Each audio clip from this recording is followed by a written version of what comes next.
आप सभी का आपके अपने YouTube चैनल में। अगर आप कक्षा 10th के छात्र हैं तो इस वीडियो को आपको कंप्लीट देखना है। और आज के इस वीडियो में हम कक्षा 10 विज्ञान में जो चैप्टर नंबर 6 है हमारा जैव प्रक्रम, और इसका पार्ट नंबर 1 हम इस वीडियो में पढ़ने वाले हैं। और इससे पहले आपने अगर बाकी के चैप्टर के वीडियो नहीं देखे हैं तो उन चैप्टर के वीडियो भी आप देख सकते हैं, और उन सभी चैप्टर के वीडियो के लिंक आपको डिस्क्रिप्शन में मिल जाएंगे। तो आज के इस वीडियो में जो चैप्टर नंबर 6 है हमारा जैव प्रक्रम, इसका जो पार्ट नंबर 1 है उसके बारे में हम इस वीडियो के अंदर डिस्कस करने वाले हैं। तो ये नोट्स हैं, ये आप साथ साथ में लिख भी सकते हैं अपनी नोटबुक में, या इन नोट्स को आप परचेज भी कर सकते हैं PDF के रूप में। तो आज के इस वीडियो में जो चैप्टर नंबर है हमारा 6 जैव प्रक्रम, तो इसको हम बहुत ही आराम से बहुत ही अच्छे तरीके से पढ़ने वाले हैं। तो वीडियो को आपको अंत तक देखना है। तो इस चैप्टर का जो फर्स्ट टॉपिक है वो है हमारा सजीव, यानी सजीव क्या होते हैं, निर्जीव क्या होते हैं, सजीवों के क्या लक्षण होते हैं, क्या निर्जीवों के लक्षण होते हैं, तो उसके बारे में हम बात करने वाले हैं। और जो लैंग्वेज मैंने यहाँ पर लिखी है उसी लैंग्वेज को आपको एग्जाम में लिखना है। तो सजीव क्या होते हैं, यानी सजीव किसे कहते हैं, तो जो जीवित वस्तुएं होती है उनको हम क्या कहते हैं, सजीव कहते हैं। ये आपको अच्छे से लिखना है, अच्छे से आपको याद करना है कि जितनी भी जीवित वस्तुएं हैं उनको हम क्या कहते हैं, सजीव कहते हैं। जैसे सभी पौधे और जंतु, ये सब क्या है, सजीव वस्तुएं हैं, यानी जीवित वस्तुएं ये क्या कहलाती है, सजीव कहलाती हैं। और सभी पौधे और जंतु, सभी पौधे और जंतु ये सब क्या है, सजीव वस्तुएं हैं। उसके बाद में सजीवों के लक्षण, यानी जो सजीव वस्तुएं होती है तो उनके क्या क्या लक्षण होते हैं, तो गति, प्रचलन, पोषण, वृद्धि, श्वसन, उत्सर्जन, प्रजनन, मृत्यु आदि सजीवों के प्रमुख लक्षण हैं। यानी जो सजीव वस्तुएं होती हैं वो गति करते हैं, प्रचलन होता है उसमें, पोषण भी करते हैं, वृद्धि भी होती है उसमें, और श्वसन भी होते हैं, यानी सांस लेने की क्रिया भी उसमें पाई जाती है। और उत्सर्जन, प्रजनन आदि ये सब सजीवों के क्या है, प्रमुख लक्षण हैं। उसके बाद में निर्जीव क्या होते हैं, निर्जीव वस्तुएं क्या होती हैं, इनके क्या लक्षण होते हैं, तो जिन वस्तुओं में उपरोक्त लक्षण नहीं पाए जाते हैं उन्हें निर्जीव कहते हैं। यानी जिन वस्तुओं में जो लक्षण सजीव में पाए जाते हैं, अगर वो लक्षण निर्जीव में नहीं पाए जाते हैं तो वो क्या कहलाते हैं, निर्जीव कहलाते हैं। कि जिन वस्तुओं में उपरोक्त लक्षण नहीं पाए जाते हैं उन्हें हम क्या कहते हैं, निर्जीव कहते हैं। तो ये भी आपको अच्छे से याद करना है। उसके बाद में हम बात करेंगे जैव प्रक्रम, यानी चैप्टर का नाम भी आपके जैव प्रक्रम है। तो जैव प्रक्रम क्या होता है, जैव प्रक्रम की क्या परिभाषा होती है, तो दो परिभाषा मैं आपको यहाँ पर बता रहा हूँ। जो परिभाषा आपको अच्छी लगे उस परिभाषा को आप याद कर सकते हैं, और उस परिभाषा को आप एग्जाम में भी आपको वही लिखना है। तो दो परिभाषा मैं आपको बता रहा हूँ। सबसे पहले हम बात करेंगे जो डेफिनेशन नंबर 1 है, यानी परिभाषा फर्स्ट है कि जीवधारियों में जीवित रहने के लिए होने वाली समस्त क्रियाओं को सामूहिक रूप से क्या कहा जाता है, जैव प्रक्रम कहा जाता है। कि जीवधारियों में जीवित रहने के लिए जो होने वाली समस्त क्रियाएं हैं उनको हम सामूहिक रूप से क्या कहेंगे, जैव प्रक्रम कहेंगे। अगर ये परिभाषा आपको याद नहीं होती है तो ये सेकंड परिभाषा भी आप याद कर सकते हैं कि वे सभी प्रक्रम जो सम्मिलित रूप से अनुरक्षण का कार्य करते हैं उसे हम क्या कहते हैं, जैव प्रक्रम कहते हैं। कि वे सभी प्रक्रम जो सम्मिलित रूप से अनुरक्षण का कार्य करते हैं उन्हें हम क्या कहते हैं, जैव प्रक्रम कहते हैं। जैसे उदाहरण के तौर पर पोषण है, पाचन है, श्वसन है और वहन है, उत्सर्जन है, प्रचलन है, नियंत्रण है और समन्वयन है। ये जितनी भी क्रियाएं हैं ये सभी क्रियाएं क्या कहलाती है, जैव प्रक्रम कहलाती है। उसके बाद में है जीवन के अनुरक्षण के लिए आवश्यक प्रक्रम। तो जीवन के अनुरक्षण के लिए आवश्यक प्रक्रम कौन कौन से हैं, इसमें एक नंबर है आपके पोषण, जिसको हम बहुत ही डिटेल से पढ़ने वाले हैं इसी पार्ट में। और दूसरा है आपके श्वसन, तीसरा आपके परिवहन, चौथा है आपके वृद्धि और पांचवा आपके उत्सर्जन। यानी इन्हीं सभी जो आवश्यक प्रक्रम है उसको हम बहुत ही अच्छी डिटेल से पढ़ने वाले हैं। उसके बाद में है आपके पोषण। तो एक नंबर पर जो पोषण दिया गया है इसको हम डिटेल से पढ़ने वाले हैं कि पोषण क्या होता है, पोषण की आवश्यकता क्यों है, तो पोषण किसे कहते हैं। पहली परिभाषा तो ये बनती है आपकी, तो जीव शरीर को वृद्धि एवं विकास के लिए विभिन्न पोषकों जैसे कार्बोहाइड्रेट, प्रोटीन, वसा, विटामिन एवं खनिजों की आवश्यकता होती है। यानी जीव शरीर को वृद्धि एवं विकास के लिए विभिन्न पोषक जैसे कार्बोहाइड्रेट, प्रोटीन, वसा, विटामिन और खनिजों की आवश्यकता होती है। इन्हें सम्मिलित रूप से हम क्या कहते हैं? भोजन कहते हैं, यानी फूड कहते हैं। और भोजन को अंतः ग्रहण करने की प्रक्रिया पोषण कहलाती है। यानी भोजन को शरीर के अंदर ग्रहण करने की जो प्रक्रिया होती है, जो प्रोसेस होती है, उसको हम क्या कहते हैं? पोषण कहते हैं। तो पोषण की परिभाषा मैंने आपको बता दी है कि भोजन को शरीर के अंदर ग्रहण करने की जो प्रक्रिया है, जो प्रोसेस है, उसको हम क्या कहते हैं? पोषण कहते हैं। अब पोषण की आवश्यकता क्यों है? कि पोषण है, भोजन है, उसकी हमें क्यों आवश्यकता है? तो उसकी आवश्यकता के बारे में जरूर आपको जानना है। यहाँ पर एक क्वेश्चन आ सकता है कि पोषण की आवश्यकता क्यों है? तो शरीर में कर्म की स्थिति के अनुरक्षण तथा ऊर्जा प्राप्ति के लिए होती है। देखो, शरीर में कर्म की स्थिति के अनुरक्षण और ऊर्जा एनर्जी प्राप्त करने के लिए हमें पोषण की बहुत आवश्यकता है। उसके बाद में है सजीव अपना भोजन कैसे प्राप्त करते हैं, कि जो सजीव हैं वो अपना भोजन कैसे प्राप्त करते हैं, तो उसके बारे में हम बात करेंगे। सभी जीवधारी अपना भोजन समान प्रकार से प्राप्त नहीं करते हैं, कि जितने भी पृथ्वी पर जीवधारी हैं वो अपना भोजन समान प्रकार से प्राप्त नहीं करते हैं। अर्थात इनमें भोजन प्राप्त करने की विभिन्न विधियां पाई जाती है। यानी इनमें जो भोजन है उसको प्राप्त करने के लिए अलग अलग विधियां हैं। वो विधियां अलग अलग जीवधारियों में अलग अलग विधियां पाई जाती हैं। और भोजन प्राप्त करने की विधि के आधार पर जीवधारियों को दो समूहों में वर्गीकृत किया जा सकता है। यानी जो जीवधारी हैं उनको दो भागों में, दो समूह में बांटा जा सकता है, विभाजित किया जा सकता है। जिसमें पहला समूह क्या है? पहले समूह का नाम है स्वपोषी। यानी स्वपोषी किसे कहते हैं, इसके उदाहरण लिखिए। तो इस टाइप से आपके क्वेश्चन आ सकता है बोर्ड एग्जाम में। तो ये जीव अकार्बनिक स्रोतों से कार्बन डाइऑक्साइड यानी CO2 तथा जल ग्रहण करके कार्बनिक खाद्य बनाते हैं, जैसे सभी हरे पौधे और कुछ जीवाणु। ये इसके उदाहरण हैं। यानी स्वपोषी किसे कहते हैं? तो ये जीव अकार्बनिक स्रोतों से कार्बन डाइऑक्साइड तथा जल ग्रहण करके कार्बनिक खाद्य बनाते हैं, कार्बनिक खाद्य पदार्थ बनाते हैं, जैसे सभी हरे पौधे और कुछ जीवाणु। तो ये आपको याद करना है। उसके बाद में नेक्स्ट है आपके विषमपोषी। यानी विषमपोषी किसे कहते हैं? विषमपोषी की क्या परिभाषा है, इसके क्या एग्जाम्पल हैं? तो ये जीव जटिल कार्बनिक पदार्थों को ग्रहण करते हैं। ये जीव जो विषमपोषी जीव होते हैं वो जटिल कार्बनिक पदार्थों को ग्रहण करते हैं, जिनके विघटन के लिए जैव उत्प्रेरकों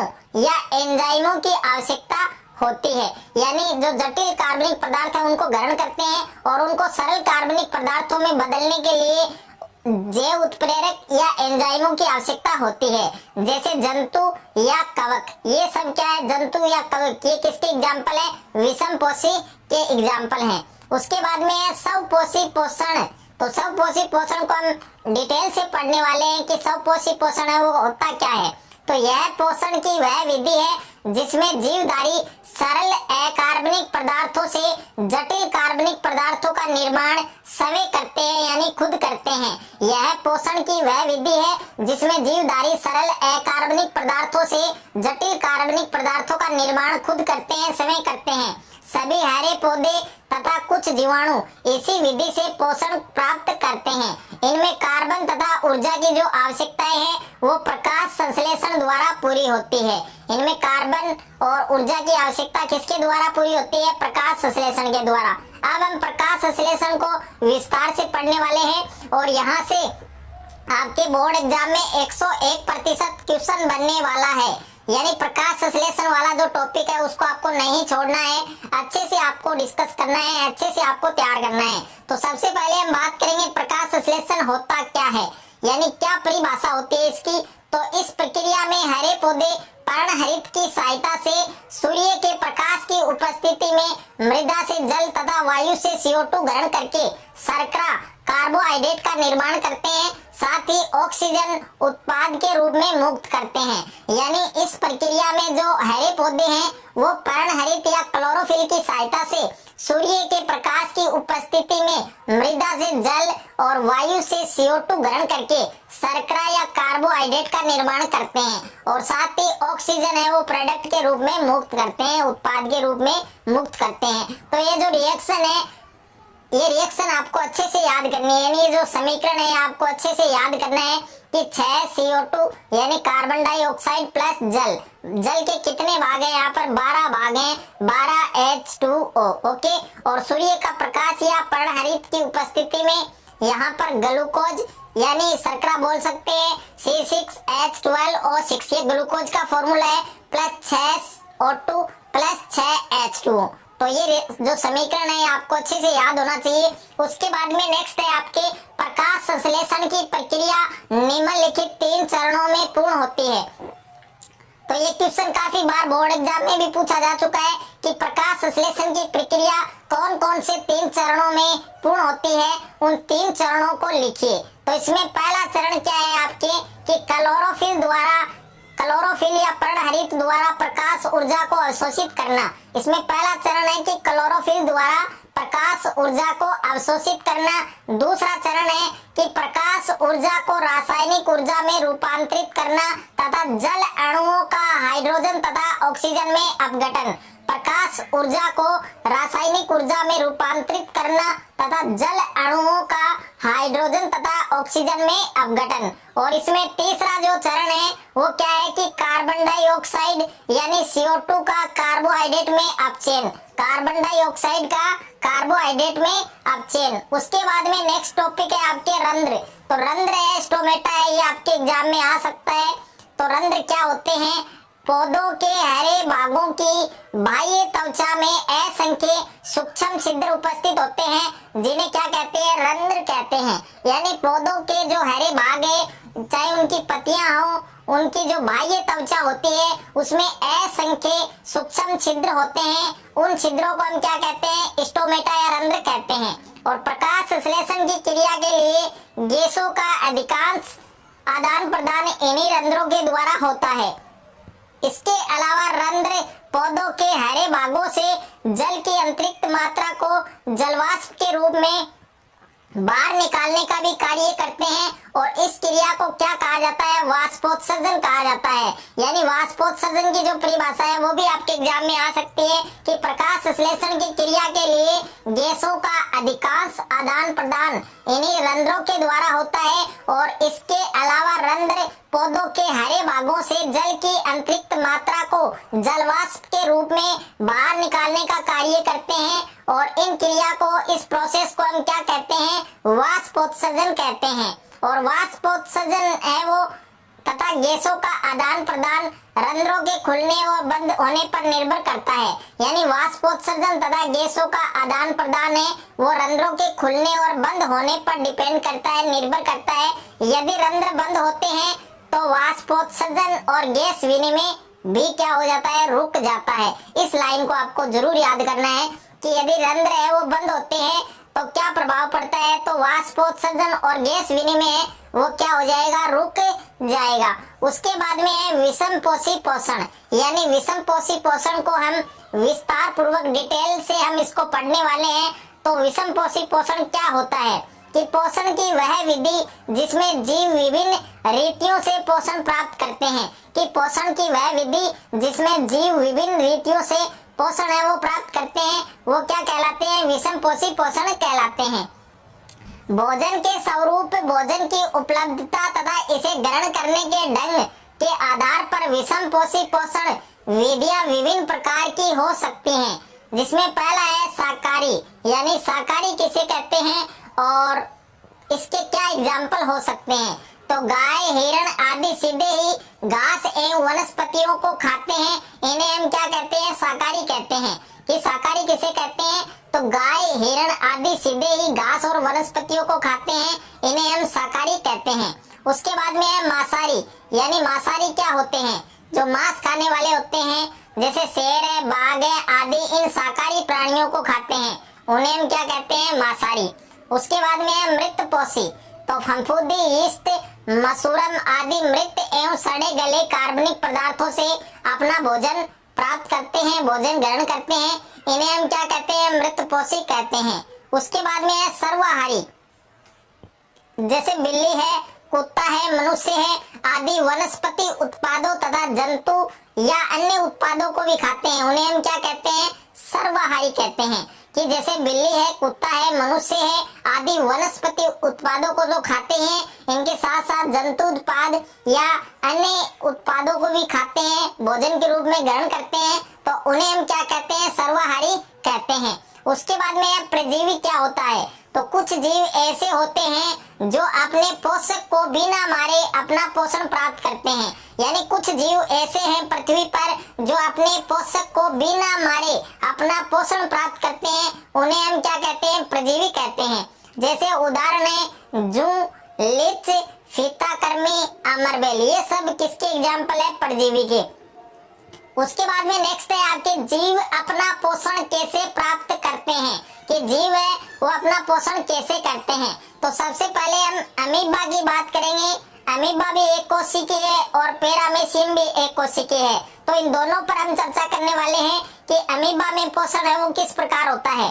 तो अमीबा है वो एक कोशिकीय प्राणी है जो अपनी कोशिकीय सतह पर बनाए गए अंगुली समान अस्थायी प्रवर्धों द्वारा भोजन कणों को पकड़ता है और ये प्रवर्ध भोजन कण को चारों ओर से घेर लेते हैं और संगलित होकर खाद्य रिक्तिका बनाते हैं। इसमें भोजन कणों का पाचन होता है और अवशिष्ट पदार्थ है वो पुनः बाहर निकाल दिया जाता है।